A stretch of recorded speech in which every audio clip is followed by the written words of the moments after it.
Akhyaari ku soo dhawaada caawaya cashar kale oo xiisihiisa wato aawa waa sheeko ku saabsan The Lost Cat bisadii ama yaanyuurtii luntay.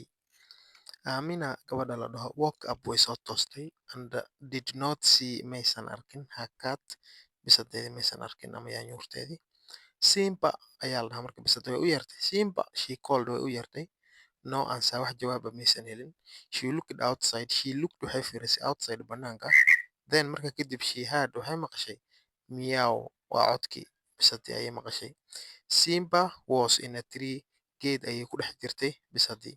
Aamina gabadha la dhaho got waxay soo qaadatay a chair kursi and helped him waxay caawisay bisadii down inay soo degto. Markaas waxay ku tiri you silly cat calaamadaas waxay tusisaa hadalka la dhahay in lasoo report gareynayo. You silly cat bisadii xunta ah.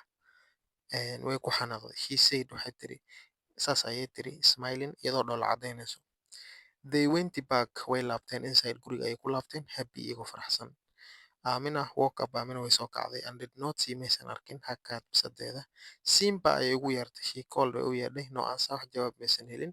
She looked outside banaanka ayay fiirisay. Then markaa kadib she heard waxay maqashay meow codkii bisada ayay maqashay.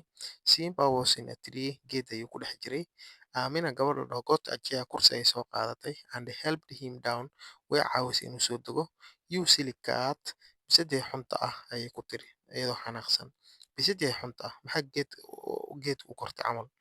She said smiling iyadoo dhoola cadaynayso. They went back way laabteen markaa kadib inside guriga happy iyagoo faraxsan.